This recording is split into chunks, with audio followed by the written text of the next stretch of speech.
Good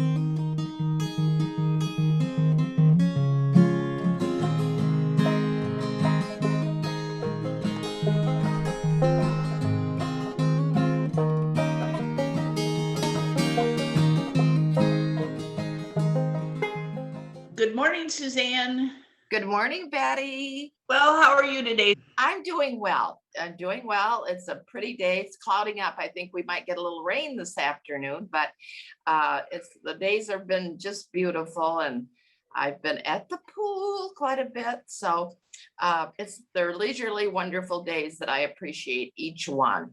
Good. So how's everything there? It is beautiful out here the last couple of days. The sun has been out. There are a few clouds in the sky, but it's very nice. It could be up to 50 maybe today, or even a little warmer. So we're having good weather. I just don't know what this means. Yeah, we've all been there before, haven't we? Yeah, we have. So what's on the agenda today, Sue? Well, today I have prepared a Cuban sandwich. And Cuban sandwiches are on every menu here in South Florida. Originally, I don't even know if it really came from Cuba. I guess it did, but it came with the Spanish when they landed in Cuba because they brought pork, and pork is the center stone of this sandwich. So, but now I think you'd be more apt to see it in Miami and Tampa and in all of South Florida than in Cuba. Of course, in Cuba, they probably wouldn't call it a Cuban sandwich. But it begins with a Cuban roll or a hoagie roll. And I was at a market yesterday that I got Cuban rolls, but they're hoagie rolls. And so you slice and slather the inside with yellow mustard. And then you add slices of ham, slices of Swiss cheese, and I've even added a couple slices of mozzarella cheese. Then the next layer is roast pork. And if you had any roast pork left from your Sunday dinner, or maybe you had some pulled pork in the freezer or whatever, I think you could even get it at the grocery store. You throw a little roasted pork on the sandwich and then sliced dill pickles and put it together, butter it on the outside. And I fried it in a nonstick skillet with butter and because it would be nice to have a panini press or a plancha, as the Cubans called, but I didn't have any of that. So I've used this nonstick skillet and put my cast iron skillet, pressing it down, and even a great big can of tomatoes on top of that to keep it pressed down. So that was my innovative way of smashing down the Cuban sandwich.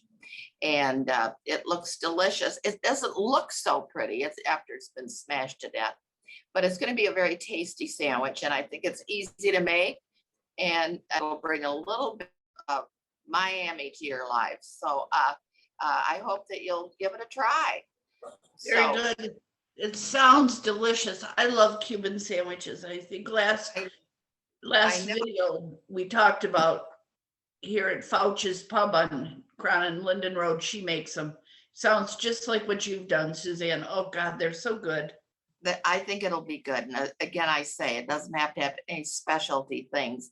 I was just in a market yesterday that had Cuban bread and Cuban rolls because there is a large population. So I thought I'd buy them. So that's it. Well, I'm going to take a bite of this savory sandwich. As I said, it's not the most beautiful sandwich you've ever eaten, but the flavors are delicious. I have the Swiss cheese and the mozzarella cheese come together nicely with the ham. And then that roast pork and dill pickle just adds such a nice little tang to it. I can see why people fell in love with it and took this as their sandwich to work. So now, did you, Suzanne, just use yellow mustard, or did you use brown, green? I did use just yellow mustard. I've seen recipes, mostly there's yellow mustard, but I've seen recipes that also some folks use mayonnaise too. But the old historical way is just lots of yellow mustard. Mustard. And I'm not crazy yellow mustard girl, but this is delicious. And the mustard just adds that right tang that it needs. So, Very good. so I'm going to enjoy it for my lunch. I think I'll have to warm it up again, but, and like I said, it's not the prettiest thing, but my golly, it's very tasty. So I've enjoyed that sandwich. I think I'll have to go buy everything and make one. My helpful hint for this week is that I just heard on TV is that when you buy eggs at the store, or if you have chickens and you raise them, if you raise chickens and you wash the egg, they have to be refrigerated. If you haven't washed the egg, they can sit out on your counter. If you put them in the refrigerator, they advise you, the egg companies do, keep them in the container that you got them in and do not put them in your refrigerator door because the temperature change is constant when you open and close.